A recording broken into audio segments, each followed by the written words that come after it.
एकत्र आलो आहोत एकत्र राहण्यासाठी। उद्धव ठाकरेंनी वरळीमधील सभेत राज ठाकरेंसमोर केलेल्या या विधानाचे अनेक अर्थ लावले गेले। वरळीमध्ये मराठीसाठी 2 दशकांनंतर दोन्ही भाऊ एकत्र आले। दोन्ही भावांचं एकत्र येणं युतीची नांदी होती का, याबाबत यावेळी अनेक चर्चा सुद्धा रंगल्या।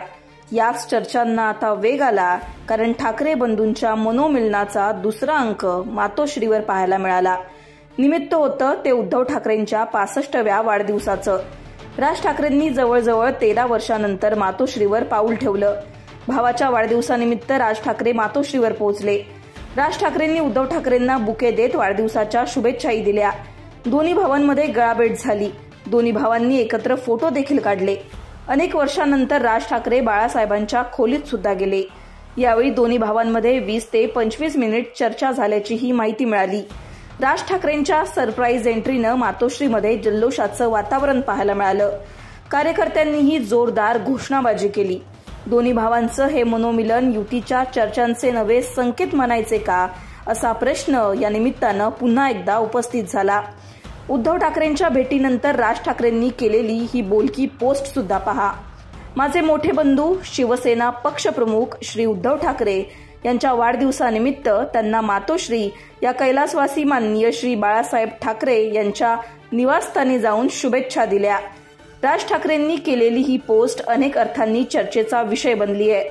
माझे मोठे बंधू शिवसेना पक्षप्रमुख असा उद्धव ठाकरेंचा राज ठाकरेंनी केलेला उल्लेख राजकीय वर्तुळात चर्चेचा विषय बनलाय।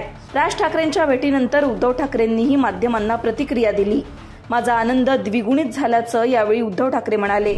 तुम्हाला सगळ्यांना खरोखर मनापासून धन्यवाद।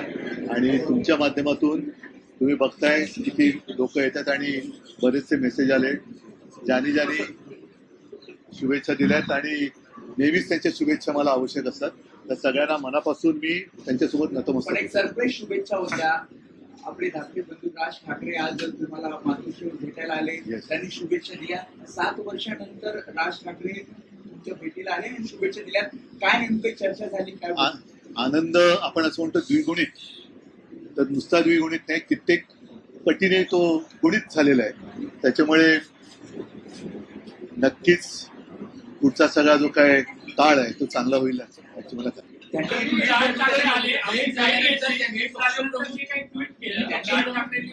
शिवसेना पक्षप्रमुख केली फोटो आपला ट्विट केला, ज्यामध्ये आपण दोघे एकत्र दिसताय, पाठीमागे बाळासाहेबांची तस्वीर आहे। त्यामुळे त्यांनी पर्टिक्युलरली उल्लेख असा केला की शिवसेना पक्षप्रमुख। मग काय नाही, त्यावरून चर्चा कोणाला काही तो सूचक संदेश द्यायचा होता। आपण म्हणजे त्याच्यात चुकीचं काय? चुकीचं नाही, पण ज्या काही वेगवेगळ्या चर्चा करतात त्या सुरू असताना 2 शिवसेना आहेत, तर 2 शिवसेना नाहीच आहेत ना, तसं म्हणून म्हटलं चुकीचं काय त्याच्यात? ठीक आहे। अरे हे आता ह्याच्यामध्ये बातमी काय मला सांगा ना। आम्ही अनेक वर्षानंतर 2 भाऊ एकत्र भेटलो, एका घरामध्ये जिथे आम्ही वाढलो तिथे एकत्र भेटलो। ज्यांनी आम्हाला वाढवलं त्यांच्या खोलीमध्ये गेलो, याच्यात बातमी काय?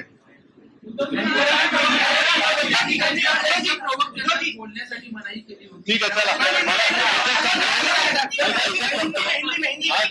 आज बऱ्याच वर्षानंतर आज घरी येऊन त्यांनी मला शुभेच्छा दिल्या, त्याच्यामुळे साहजिकच आहे। मी परत सांगतो की आपल्या एक भाषेमध्ये शब्दप्रयोग आहे द्विगुणित, तर त्याच्यापेक्षा कित्येक पटीने आजचा आनंद हा माझा कैक पटीने गुणित झाला। कारण असं कळतं की सकाळी 15-20 मिनिटापूर्वी फोन आला आणि ते स्वतः ठीक आहे, ते येऊन गेलं हे तुम्ही बघितलेलं आहे। आता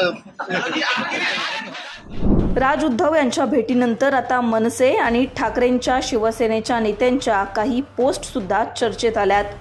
मनसे नेते बाळा नांदगावकर यांची ही पोस्ट बघा। 1+1 = 11। आज माजी मुख्यमंत्री उद्धव ठाकरे यांच्या वाढदिवसानिमित्त राजसाहेब यांनी मातोश्रीवर जाऊन शुभेच्छा दिल्या। यावेळी बाळासाहेबांच्या वास्तव्याने आमच्यासाठी पवित्र झालेल्या मातोश्रीत जाऊन माझ्याही जुन्या आठवणींना उजाळा मिळाला। 2 पक्ष एकत्र येऊन लढतात तेव्हा त्यांची ताकद 1+1 = 2 अशी होते, पण जेव्हा 2 ठाकरे एकत्र येतात तेव्हा हीच ताकद 1+1 = 11 होते। आज उद्धव साहेबांना सगळ्यात मोठं आपुलकीचं गिफ्ट हे राज साहेबांनी दिलं। बाळासाहेब हा सुवर्ण क्षण बघायला आज खरंच आपण हवे होता। आपला मातोश्री बंगला आज दोन्ही बंधूंना एकत्र बघून नक्कीच आनंदी झाला, असं नांदगावकर म्हणाले।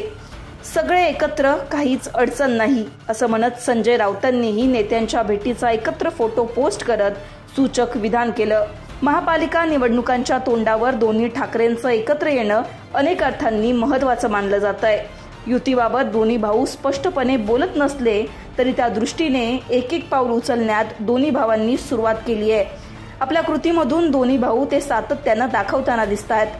आगामी निवडणुकांच्या तोंडावर दोन्ही भावांचं हे मनोमिलन युतीच्या चर्चांना अधिक वेग देत आहे. याबाबत तुम्हाला काय वाटतं कमेंट सेक्शनमध्ये कळवा. लोकमतला सबस्क्राईब केलं नसेल तर सबस्क्राईब करा.